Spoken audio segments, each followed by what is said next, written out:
The battlefield was silent. For the first time in months, there were no alarms, no scouts racing through the valley, no armies marching toward our walls. The war was over, and yet, the real challenge was only beginning, because winning a war is easier than building a future. Everywhere I looked, the valley carried scars, broken walls, destroyed towers, burned fields, families mourning those who never returned. The Alliance had survived, but survival alone wasn't enough. People needed something worth surviving for.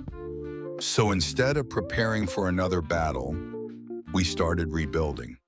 The first priority was food. During the war, most of our energy had gone into defenses. Now thousands of people depended on the valley. Hunters could no longer feed everyone. Fishing alone wasn't enough. For the first time, we needed agriculture on a scale never seen before. Fields appeared across the valley floor. Forests were cleared. Irrigation channels carried river water into dry land. Villagers worked from sunrise until sunset.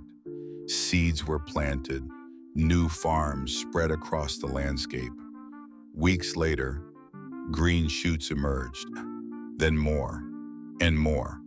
Soon the valley was covered in growing crops. For the first time in this world's history, food wasn't being hunted. It was being produced. The change was revolutionary. Population increased rapidly. Families settled permanently. Villages expanded. Children grew up knowing stability instead of fear. But farming created another problem. Transportation. Harvests were heavy. Moving supplies across the valley wasted time and manpower. Fortunately, we already had a solution.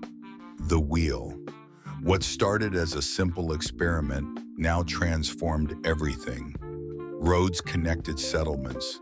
Carts transported stone, food, and supplies. Trade routes emerged. The Alliance became connected. For the first time, our civilization felt truly united. Then we turned our attention to metal. Stone tools had served us well, but civilization demanded more. We expanded mining operations. New quarries appeared in the mountains. Workers searched for copper, tin, iron, anything useful. Soon furnaces appeared across the valley. Smoke rose from workshops day and night. The sound of hammers echoed constantly.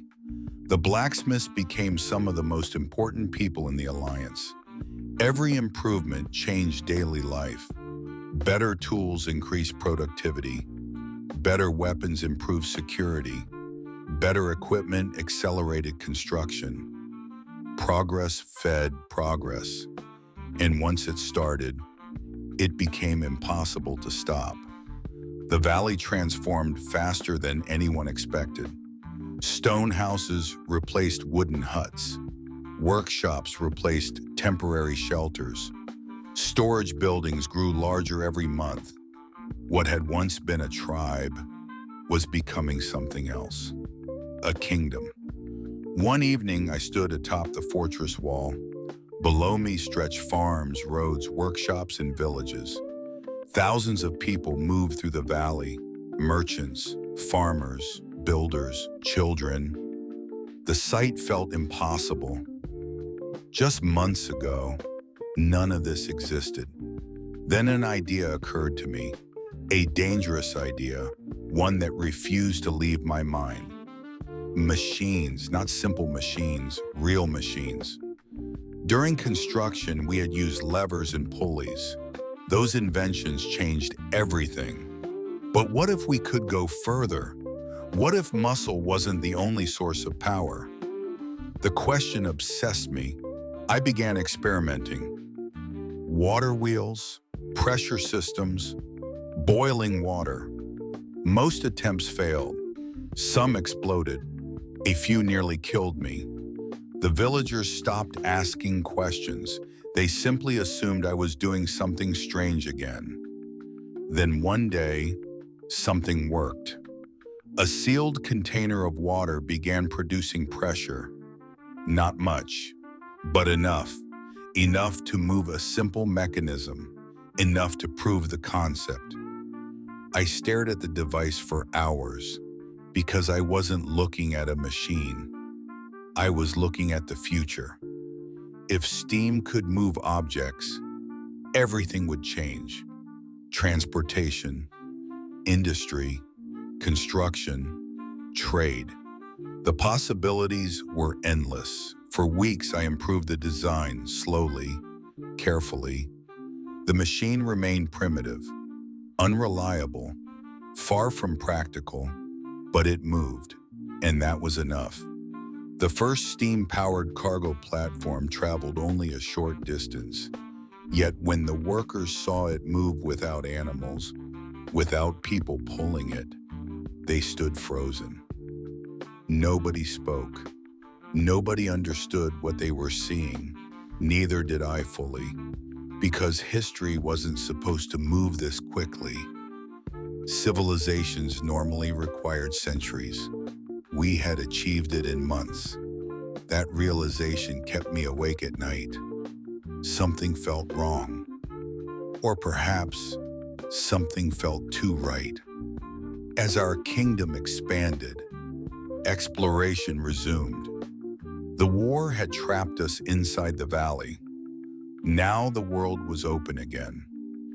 Expeditions traveled farther than ever before. North, south, west, east. Most returned with stories, new tribes, rivers, forests, mountains. Then one expedition returned carrying something unusual. A small metal object, unlike anything we had ever produced. The craftsmanship was perfect, the edges precise, the material unfamiliar.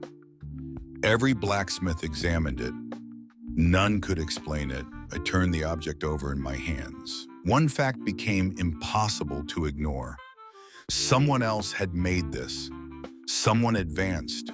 Someone skilled. Someone beyond the mountains. For months, I had believed we were leading the world forward. Now, for the first time, I wasn't sure. Because somewhere out there, another civilization already existed, and they might be far ahead of us. That night, I couldn't sleep. I kept staring at the strange metal artifact, wondering the same question over and over. Who made it? And more importantly, what would happen when they discovered us?